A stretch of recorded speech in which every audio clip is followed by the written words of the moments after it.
Wow, this is Nigeria in the 1940s. Amazing footage of where we have been, where we're coming from, and my country can absolutely do very well to survive, sustain, and build a future and a brighter nation for each and every one of us. Just take a look, and thanks to the British at the time that they filmed this video.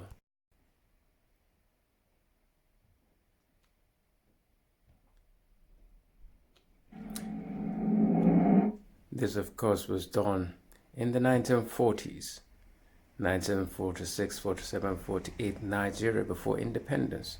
Please take a look. You have to ask the question, can we do it? Yes, we can create, build, sustain, develop a new Nigeria for each and every one of us.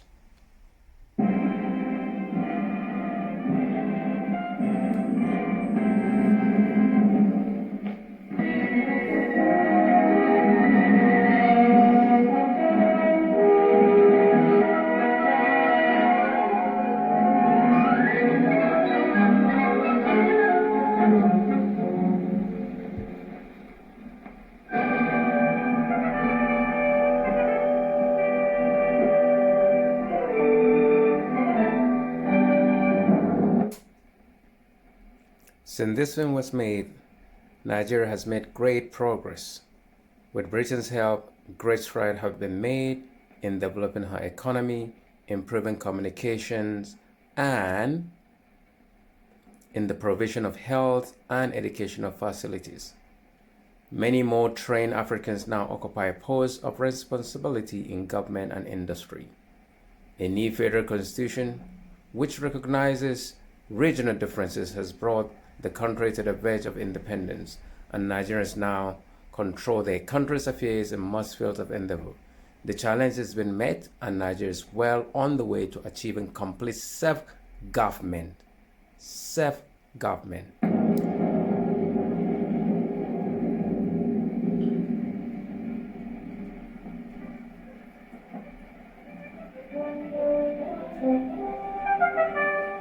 The challenge in Nigeria is to Britons and Africans alike. Both want Nigeria to grow into an independent nation within the British Commonwealth. What are the obstacles?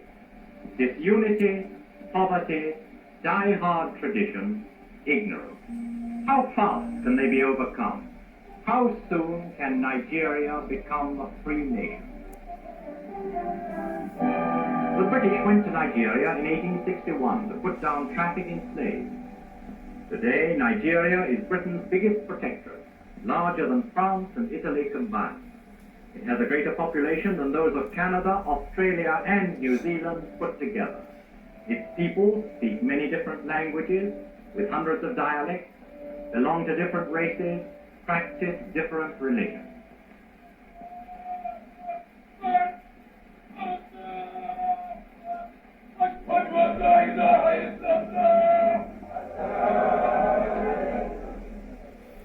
This, of course, is in the northern part of the country.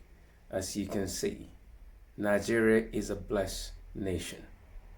The question, the opportunities are there, and Nigerians can definitely answer those questions.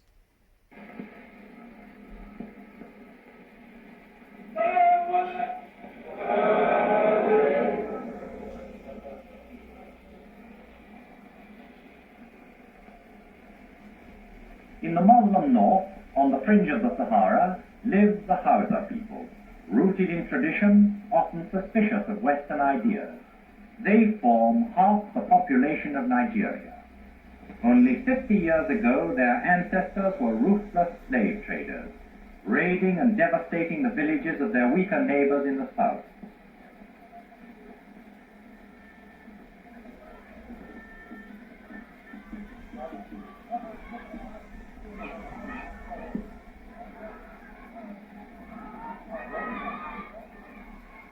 Well, this is in the northern part of the country, places like Sokoto, Bauchi, and other places. In fact, as you have watching this, you will realize that the northern part of the country still play a major role in the way Nigeria has been governed, in terms of leadership, in terms of the economic contribution, social interactions, and many other things.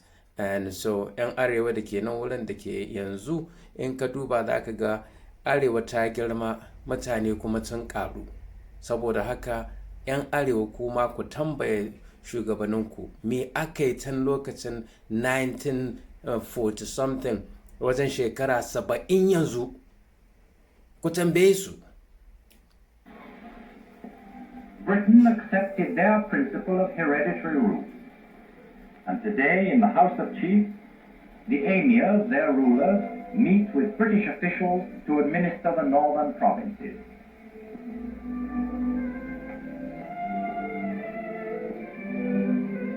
In Kano, the northern capital, there are houses with electric lights, telephones, and piped water.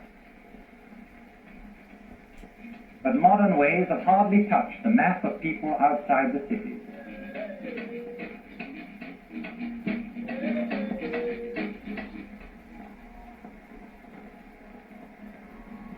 The cattle herders of the open plains live as their forefathers did, and the trappings of civilization are distant indeed from the pagan people of the Joss Plateau.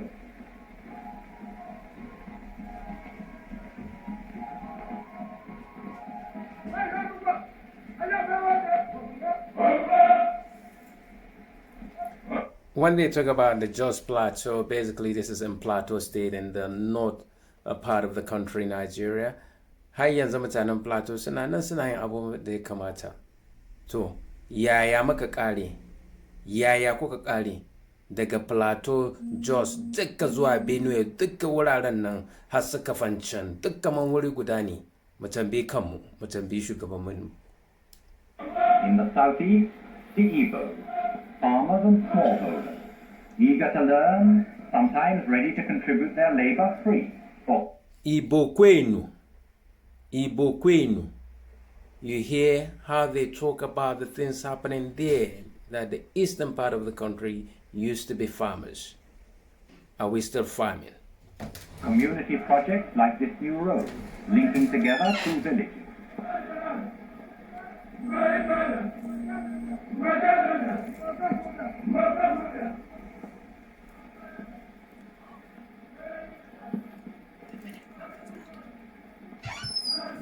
From among them, the government recruits a great many of its junior administrators.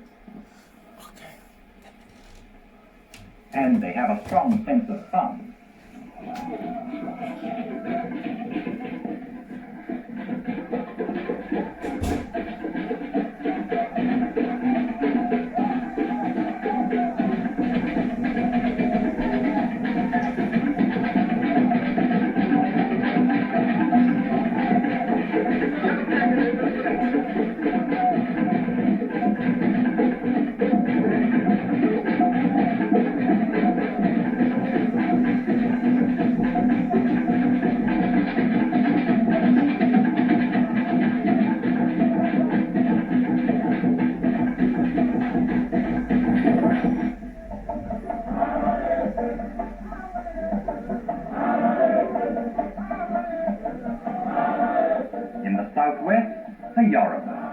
Fishermen, boatmen, farmers.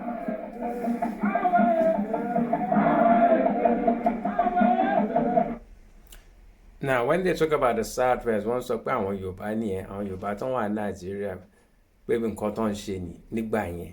But ẹ bá wò dáadáa nísìn, ó yẹ kẹ́ bí àwọn ọ̀gá yín, àwọn èèyàn tó wà níbẹ̀ tẹ́yàn kan jẹ́ alága. Kí ni wọ́n ṣe láti ìgbà tí wọ́n ti wọ ìjọba? Ṣé ìlú wọn dájú tẹ́lẹ̀? Ẹ bí wọn.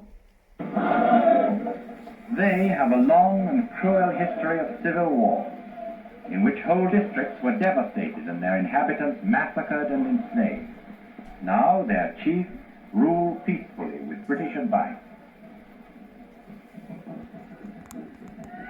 Their capital, Ibadan, is the largest Negro city in Africa.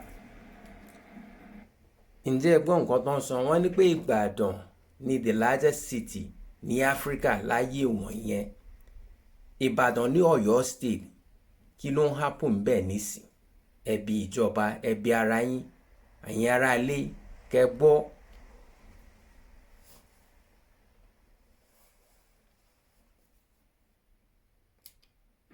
But deep in the interior, old habits and old beliefs are still strong.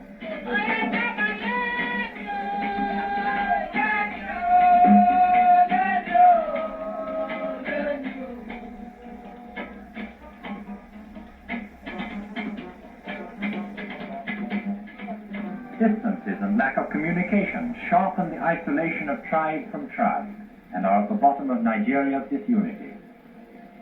The railways, overworked and short of rolling stock, are unable to carry all the food and produce that might be going to the ports. Too much of the land is worn out. Primitive agriculture and a population growing too fast have drained the soil of life. Many a village is facing the terrible reality of soil erosion, leading to lowered standards of living, malnutrition, and disease. Contagious diseases like yours.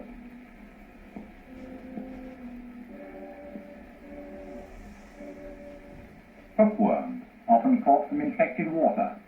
Malaria, carried by mosquitoes, and epidemics of smallpox, yellow fever, typhus. Blindness, perhaps 10 times as common in Africa as in England.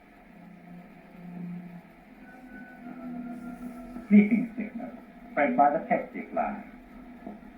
Leprosy, 68,000 cases treated in a year.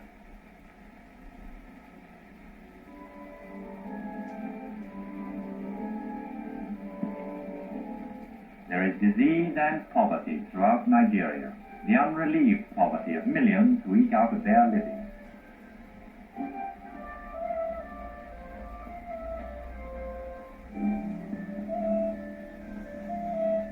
Lagos, the capital, is badly overcrowded. 3 out of 5 of the dwellings in the city have been Lagos in the 1940s is overcrowded. That's what the story says, 1940s, 1946, 47. Lagos in this year is still overcrowded. How come the leaders back then and now, and what are they doing to alleviate and make it a new global standard where people of all creed, ethnicity, religion will enjoy that capital city back then called Lagos as of today? We got to do something, and we have the capacity and the resources and the ability to turn our story around. Den does not fit to live in. People are drawn to Lagos by the hope of a better job with more money, but there are not enough jobs. The startling truth is that the population of Nigeria has doubled in 50 years of peace. There can be no solution to Nigeria's problems unless her development, both economic and social, can be made to keep pace with this rapid growth of her people. Are we keeping rapid growth of the population in Nigeria? Roughly now about 200 million Nigerians. Are we indeed? And what do we need to do to make sure that we are able to do what we should do, bearing in mind that we have the resources, the natural resources, and the ability and human capital to make this country a great nation, not just in Africa, but across the world?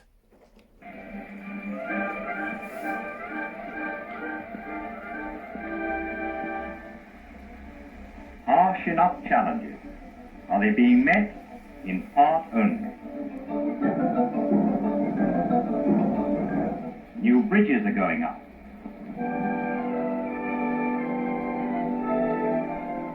Great efforts are being made to patch up rolling stock and to keep it in repair. And we're building more new roads now.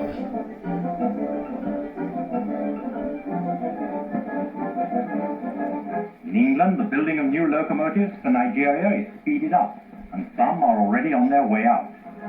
That was in the 1940s. Now we have direct link between Kaduna and Abuja by rail. Mechanization has made a good beginning in the government-owned collieries in the east, and will increase output when the railways are ready to take the coast.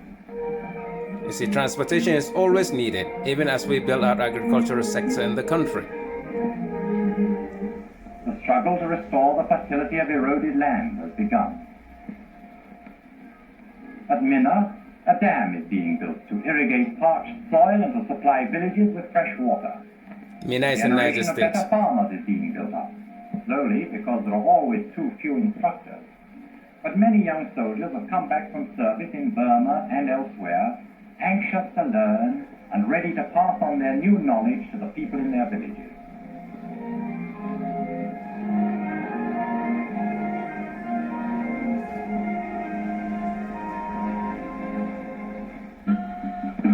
And Africans are being taught to fight disease that once they met with a hopeless fatalism.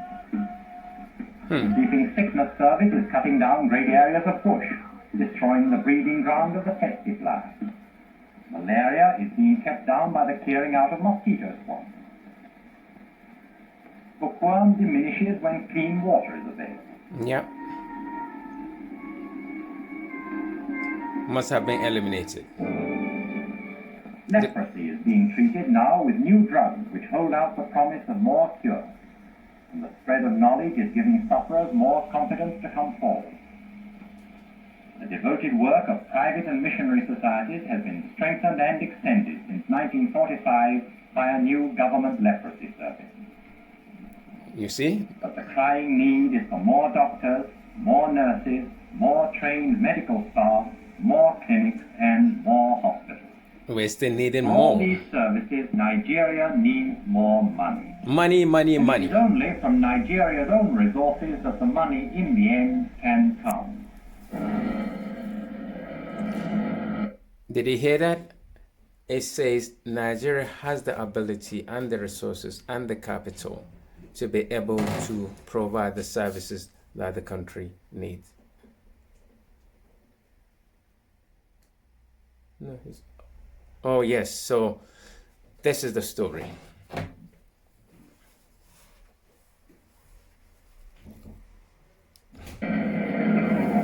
The country has great resources. Exports in 1947 amounted to 37 million pounds sterling. Now, back then, 37 million pounds sterling of export from Nigeria, meaning that Nigeria then was able not to owe nations, but to provide resources to other nations from her internal resources. So listen to a bit of the calculation now that is coming to you. Listen to it.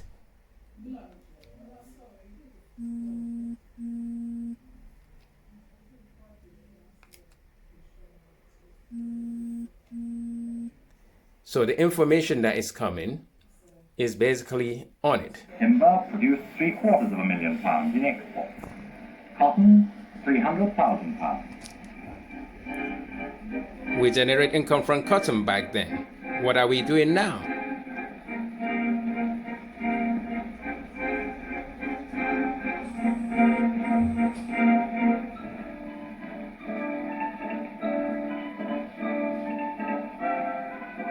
Palm kernels and palm oil, £9.5 million.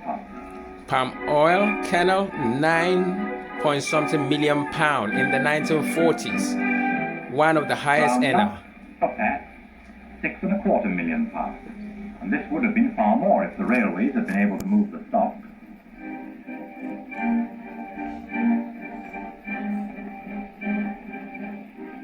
Cocoa, £10.5 million. Cocoa, 10.5 million pound in the 1940s. There's no oil at all. Nobody's talking about oil then.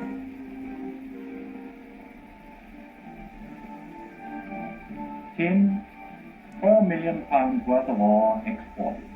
From tin, natural product in our soil, in our ground. Oh goodness.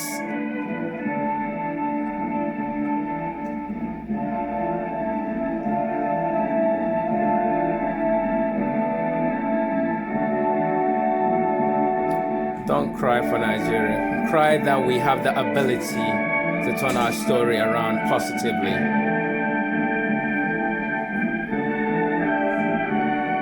Look at that.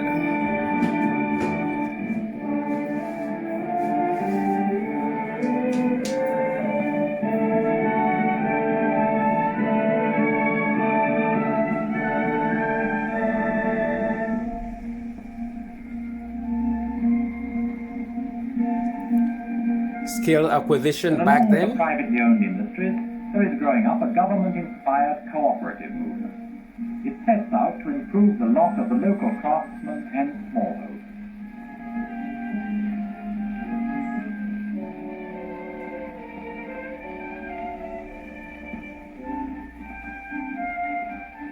The biggest of the cooperatives protects the cocoa farmer, helps him to sell his crops in the best markets and to grow better cocoa.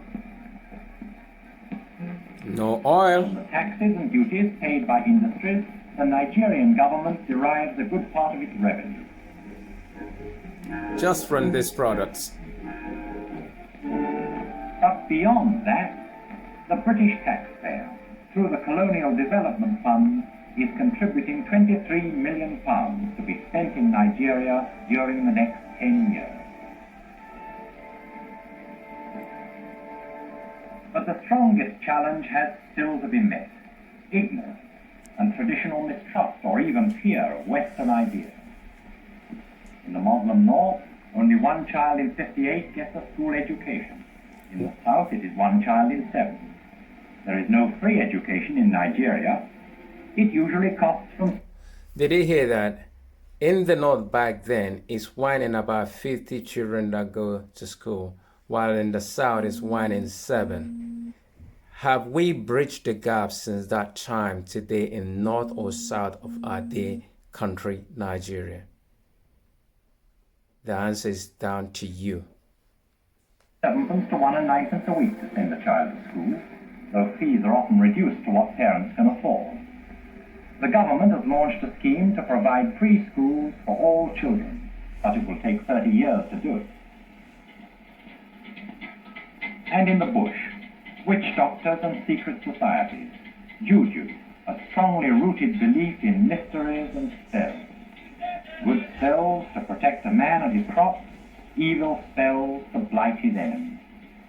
Against all that is dark and obsolete, teachers and missionaries have patiently fought. And there have been great victories for knowledge.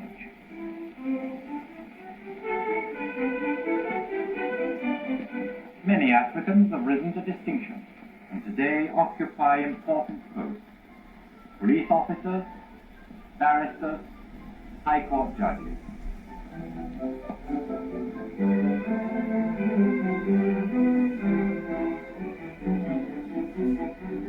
At this moment, about 600 are abroad, learning to be engineers, doctors, nurses, administrators, to reinforce those already hard at work. But in both North and South, and especially in the South, there are critics who are dissatisfied with Nigeria's rate of progress.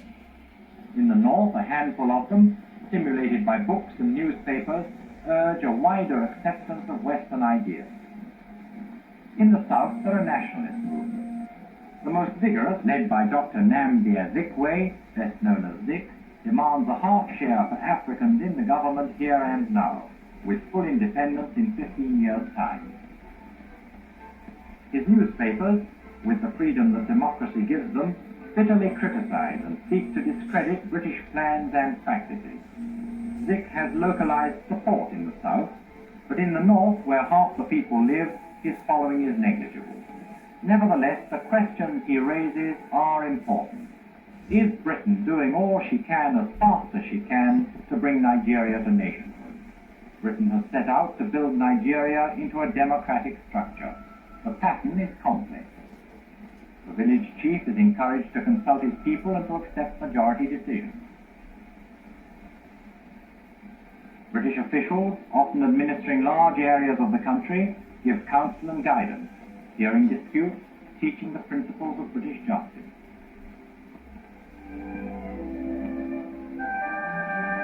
The emirs and chiefs, whose authority was recognized before Britain came to Nigeria, helped to run them. Now, did you hear that? It says before Britain came to Nigeria, the traditional system was paramount in the country. So, which means Nigeria has always been there, not discovered by anybody, because Nigerians were living in Nigeria in these different places. Ya kamata mu tambaya, oye ke biono, dalu biko, meuna do the right thing. Country, under the system of indirect rule, with the advice of a civil service under the governor in Lagos. In 1946, Nigeria took a great step forward. A new constitution was adopted, setting up in north, east, and west elected houses of assembly to take decisions on regional affairs. Did you hear that as well? Another historical perspective, that there is north, there is east, and then there is a west in the regions of the country. At the same time, the Legislative Council was reformed and became a parliament for all Nigeria. In both assemblies and councils, Africans are in a majority, and though they are subject to the overriding power of the governor, all are able to learn and to practice the arts of government. How soon can Nigerians alone govern their country? The sharp conflict is not over the ultimate aim, but over the time it will take to achieve this aim. It will not be enough to hand over the government to an educated minority, or to return the people to the lordship of traditional rulers.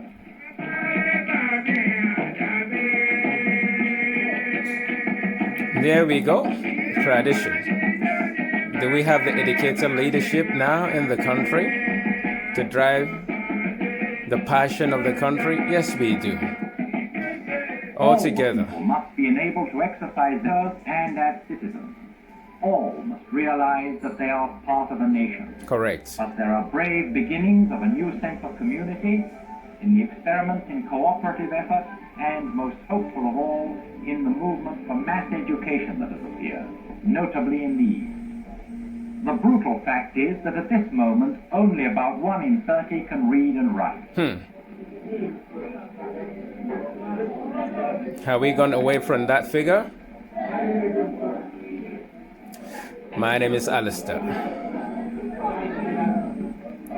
and this program is for each and every Nigerian to examine the role that they have to play. British and Africans working together may have only a generation or two to accomplish what they thought to be the work of a century. The challenge must be met in this modern age. Indeed, it is a modern day, a modern age, a modern technology, a modern nation. Let others think about it and arise.